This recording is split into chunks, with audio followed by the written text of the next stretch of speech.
Fala galera vascaína, iniciando mais um vídeo no canal para te atualizar aí com o giro das últimas notícias do Vasco. Olha, não sai desse vídeo, tem novidades importantes do Vascão, segundo aí a Rádio Tupi, né? Fundo árabe, bilionário, multibilionário, né? Quer comprar a SAF do Vasco. Vamos trazer notícias do mercado da bola, zagueiro e atacante chileno que tá pintando aí com a camisa do Vasco. Então, essas e outras notícias você vai encontrar nesse vídeo aqui. Porém, o quanto que a sua moral, torcedor vascaíno, a sua inscrição aqui no canal é muito importante. O quanto que a sua força para você apertar esse botãozinho aí não paga nada. Se inscreva aqui no canal e, claro, ative o sininho de notificação para você acompanhar todos os dias as notícias do Vasco atualizadas aqui do nosso canal, beleza?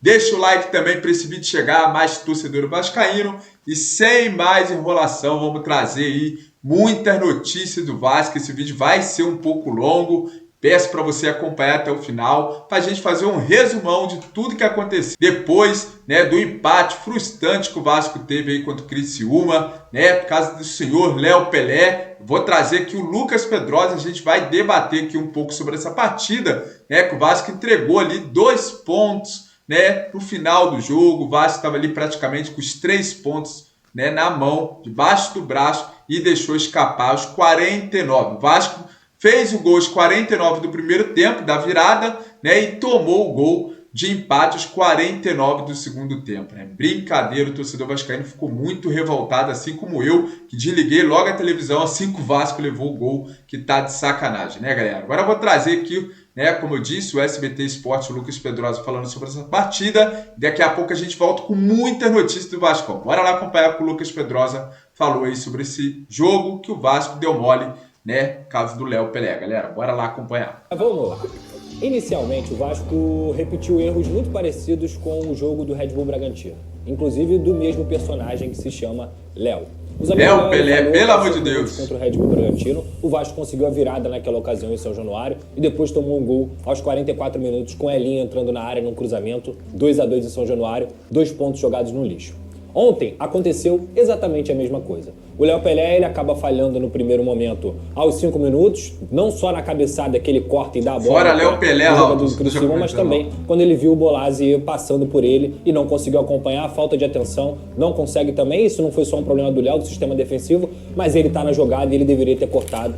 1-0 Criciúma. O Vasco, dentro do primeiro tempo, consegue ter um poder de reação muito importante. Uma equipe que não se abdicou de jogar, se expôs sim, correu riscos sim, mas porque estava buscando a virada. E conseguiu a virada. Realmente. O Paê, no primeiro momento, não estava jogando bem, depois ele tomou conta do jogo, facilitando, junto com o Adson também. O Lucas Piton, que para mim é o melhor lateral esquerdo do Brasil, conseguiu também melhorar no jogo, deu assistência para o Ryan. O David acertou um chute maravilhoso, e mais uma vez o David participando de gol, mesmo com a irregularidade dele. É um jogador muito importante para o Vasco na temporada, e o Vasco vira a partida com o garoto Ryan. Ótimo, poder de reação, mereceu virar a partida naquele primeiro tempo. Lá no Twitter eu coloquei assim: o meu medo é o Vasco parar de jogar. E parou, né, galera? O Vasco deu mole, né? Deu mole e o Criciúma foi para cima. Para mim, eu vou deixar minha opinião aqui, né, sobre o que o Lucas Pedrosa falou aí. Vou continuar aqui com o Lucas Pedrosa, mas vou deixar minha opinião, né, em relação ali, né, ao time do Vasco que se recuou, né? O treinador tirou ali o Paê, tirou o Adson, cara, tirou o poder totalmente ofensivo do Vasco, né? Fazendo algumas alterações, né? O senhor Paiva, que chamou o Criciúma para cima, né? No final do jogo, que o Criciúma toda hora jogava a bola dentro da área, né? Já era desesperado que ele ia colocar o Maicon nessa partida, né? Mas aí, né, quem ficou ali para fazer o gol? O jogador do Criciúma em cima do Paulo Henrique, lateral do Vasco. Cadê os 3 zagueiros? Cadê o Maicon que ele colocou para marcar na área? Cadê o João Vitor, jogador alto também? Né? E o Léo Pelé não dá mais, né, galera? O torcedor já perdeu tudo quanto é paciência que tinha com o Léo, né? E pede a saída do jogador, até porque não tem clima pro Léo continuar aí com a camisa do Vasco. Não foi por causa dessa falha aí, né? Mais uma falha do Léo Pelé, mais 3 pontos que o Vasco não deixa de ganhar devido a esse zagueiro que não só né?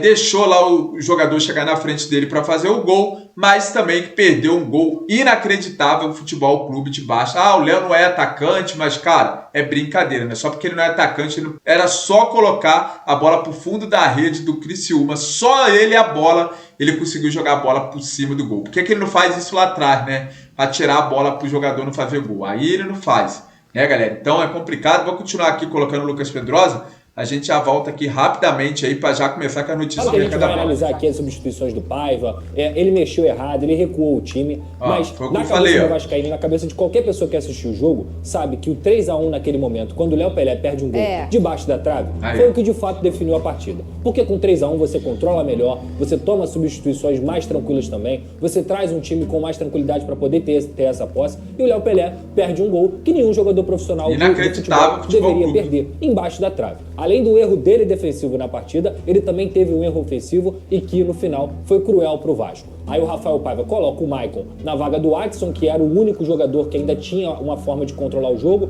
O Payet cansou, entra o JP. Ele também faz algumas substituições, como a do Eric Marcos, sem sentido. Um jogador que praticamente não vinha sendo relacionado, não vinha sendo utilizado. Então toda vez tem uma incoerência do Rafael Paiva nessas substituições. E ele coloca o Eric Marcos como jogador para ficar no centro, no lugar do Ryan, que estava na partida. E aí não faz sentido algum, porque o Eric Marcos é um ponto esquerda. Ele até tenta alternar com o David, mas assim, é um jogador nulo, é um jogador que não consegue desempenhar com a camisa do Vasco, é um garoto, tem muito potencial, mas o fato é esse, não joga com a camisa do Vasco. Assim como o fato é que o problema do Vasco não é ofensivo, Fernanda. O Vasco virou o jogo, o Vasco conseguiu construir o seu resultado. Mais uma vez, esse resultado foi entregue pelo sistema defensivo, especificamente pelo Léo Pelé, que é um jogador que frequentemente prejudica o Vasco. Então, a diretoria, que até acertou a contratação de um ponta, precisa urgentemente trazer zagueiro. O problema do Vasco é defensivo, não é ofensivo, por mais que seja importante você reforçar. O problema do Vasco é zagueiro, tem que contratar. A gente vai trazer notícias aqui sobre o zagueiro, que o Vasco aí foi oferecido para o Vasco. A gente vai trazer informações aqui nesse vídeo. Galera, eu quero que você deixe sua humilde opinião em relação ao Léo Pelé aqui no comentário do vídeo. Bora lá bombardear o comentário com a sua opinião, que é muito importante para o nosso canal. Depois que ela aqui, vou colocar ela aí, que ajudou muito o Vasco aí. Olha ela aí, olha ela aí. Olha ela aí, galera, domingo, 4 horas. Quando vê Renata Silveira narrando o jogo do Vasco, pode contar. O torcedor, no vídeo antes que eu tinha feito do jogo, já comentou. Vai dar azar, o Vasco vai perder ou vai empatar. Não tem outra, né, galera? Parece que ela faz de propósito, provocando que o torcedor do Vasco não gosta dela aí na narração na Globo. Só que a Globo, né, já ama o Vasco demais. Colocou ela para narrar o jogo, né? Roger Flores, eu não assisti lá pela Globo, mas muita gente que assistiu ficou mais revoltada ainda com a narração, né, da Renata Silveira, que deixa o torcedor vascaíno revoltado, porque o Vasco não vence quando ela está narrando. É difícil o Vasco vencer quando a Renata Silveira está narrando, né, galera? Ô mulher azarenta aí pro Vasco, né? Agora eu vou trazer aqui, galera, rapidamente o Paiva falando aí sobre esse empate do Vasco, né? E o Vasco vai no mercado para buscar reforço, que a situação tá complicando, né, galera? Bora lá acompanhar o que o Paiva falou. A gente sabia desse ímpeto do Criciúma, né? Uma equipe que tem uma transição muito forte, é muito veloz no contra-ataque, tem um ataque muito rápido, né? Pelo perfil dos jogadores. A gente já sabia que a gente ia sofrer com isso e a gente não conseguiu controlar aquela primeira bola lá no segundo pau. Ficou demais. Teve mérito deles também. Acho que a gente conseguiu entrar no jogo depois do gol, né? Eu acho que a gente fez um jogo bom, a gente vem evoluído como equipe em alguns sentidos do jogo. E a oscilação no final do jogo, que é uma coisa que a gente tá nos incomodando demais, a gente tem total consciência disso, a gente precisa logo evoluir nesse sentido, né? Acho que contra o Fluminense a gente fez um jogo linear, né? Com equilíbrio do início ao final, mas a gente precisa fazer mais jogos desse nível, é o que a gente tem falado aí com o nosso grupo, porque isso está nos custando alguns pontos valiosos que a gente poderia estar numa colocação melhor do que a gente está agora, um pouco mais tranquilo do que a gente está agora. E a gente precisa evoluir, precisamos logo, a gente tem total clareza do que a gente tem que fazer, do que está acontecendo, a gente precisa dar a resposta logo. Eu sempre falo que a gente precisa ter um grupo, se a gente quer chegar mais longe, se a gente quer ter a ambição de de estar numa colocação melhor da tabela, a gente vai precisar de mais jogadores, a gente não pode ser dependente de nenhum jogador. Alguns jogadores deram uma resposta muito positiva e alguns ajustes que a gente tem que fazer para continuar os 3 pontos, em busca sempre dos 3 pontos. Para bom entendedor, meia palavra basta. Depois, aí dessa entrevista, deixou, né, ali bem claro que o Vasco precisa de reforço. Mas isso é claro para o treinador, né, para o torcedor, até que não é torcedor do Vasco, sabe que o Vasco precisa de contratar, né? O Vasco precisa urgentemente de contratações, a gente já vai entrar aí, né, em relação para falar sobre reforço, galera, que o Vasco está precisando demais. Vamos trazer aqui o jogador, está muito perto aí de fechar com o Vasco, para ser anunciado oficialmente como novo reforço do Vasco, galera. É ele, o atacante aí, Jean Menezes. O seu empresário também teve aí, né, eu vou mostrar aqui os números dele, com a camisa aí do Toluca 2024, mas o empresário dele já teve no CT do Vasco e está quase tudo certo. O jogador deve chegar aí no Rio de Janeiro entre quarta e quinta-feira para assinar com o Vasco, né? Então vou trazer aqui alguns números dele, né, no Soft Score Brasil, né? Ele que tem 31 anos, 28 jogos, 6 gols, 5 assistências, né? 75% de conversão de chance de gol, né? 44 passes decisivos, 8 grandes chances criadas, 35% de acerto no cruzamento e nota aí de 7.4, né, galera? Parece ser um bom jogador, vi aí alguns melhores momentos dele, é claro que não vão botar os piores momentos, mas parece ser um bom atacante. Vamos aguardar aí, né, o jogador que deve ser anunciado nos próximos dias como novo reforço do Vasco para essa temporada, né? O Vasco está precisando demais de um jogador do lado de campo. Ontem a gente viu aí, né, não entendeu por que colocou o Eric Marcos, né, outros jogadores que nem vinham atuando, né? Então o Vasco precisa reforçar o quanto antes, né, galera? Agora vamos lá para a notícia de momento, que deixou e está agitando o torcedor vascaíno aí nas redes sociais em relação aí, né, ao herdeiro, né, e primeiro-ministro da Arábia Saudita estariam interessados na SAF do Vasco, segundo aí a Rádio Tupi, galera, que trouxe essa informação que agitou a torcida do Vasco. Estou trazendo aqui para o torcedor vascaíno, né, que está bastante empolgado aí, até porque, né, o cara é multibilionário. Vamos trazer aqui uma informação em relação a ele, né? Vou trazer aqui para o torcedor vascaíno, né, uma das figuras mais ricas do mundo, com uma fortuna estimada em cerca de 1,4 trilhões, mais de 7 trilhões na cotação atual. Então o cara é multibilionário, muito rico. Como eu disse aqui, ó, segundo a Rádio Tupi, o Vasco tem negociação avançada para vender a SAF para o fundo árabe, né? Vamos esperar o possível aporte financeiro de até 500 milhões.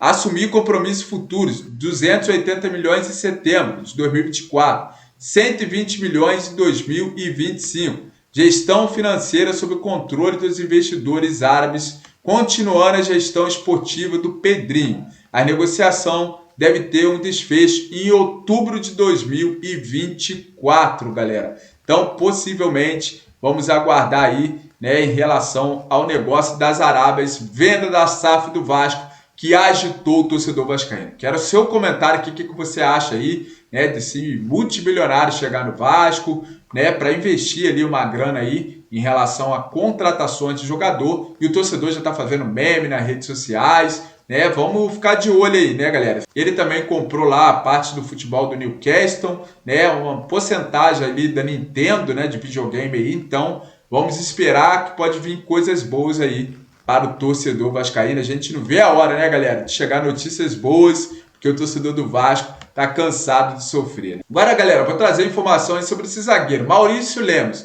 Vem ou não vem para o Vasco, né? Travou a negociação entre Vasco e Atlético Mineiro. Por quê? O Atlético Mineiro, galera, alega que não deve nada para o jogador, né? E o jogador alega que o Galo está devendo para ele. Ou seja, tem um impasse entre Atlético Mineiro e o zagueiro Maurício Lemos, que pode completamente atrapalhar a negociação dele com o Vasco. Então, Maurício Lemos pode estar aí, né, não vindo para o Vasco em relação a essa situação dele com o Galo, né, que ele não quer abrir mão lá, claro, né, de receber muita grana, né, ele não vai sair, né, e o Galo tá ali batendo o pé dizendo que não deve nada para o jogador. Então tem esse imbróglio e o Vasco deve estar aí buscando outro zagueiro que a gente já vai trazer aqui em relação a isso. Felipe Aguilar teria sido oferecido para o Vasco, né? O zagueiro colombiano tem futuro indefinido, mas o nome de jogador de 31 anos foi levado ao Vasco, está sendo analisado. Está na mesa aí do Pedrinho, que está analisando sobre o jogador, e a gente vai esperar os próximos dias aí para ver se o Vasco vai enviar alguma proposta. Mas tá difícil o Vasco trazer um zagueiro, hein? É possível que não vão conseguir trazer um zagueiro. A gente vai ter que ver o Léo Pelé até quando. Tá difícil, né? Mas vamos aguardar aí para ver se o Vasco vai avançar com a negociação e trazer aqui para o torcedor vascaíno a notícia atualizada para o torcedor. Valeu? Galera, conto muito com a moral de vocês, agradeço muito cada um de vocês que me acompanharam até o final desse vídeo, agradecendo você, torcedor vascaíno, pedindo a sua moral para você compartilhar esse vídeo aí nas suas redes sociais. Valeu? Fique com Deus, galera, até o próximo vídeo aqui do nosso canal Vascão Gigantes do Rio. Tamo junto, valeu e até o próximo vídeo.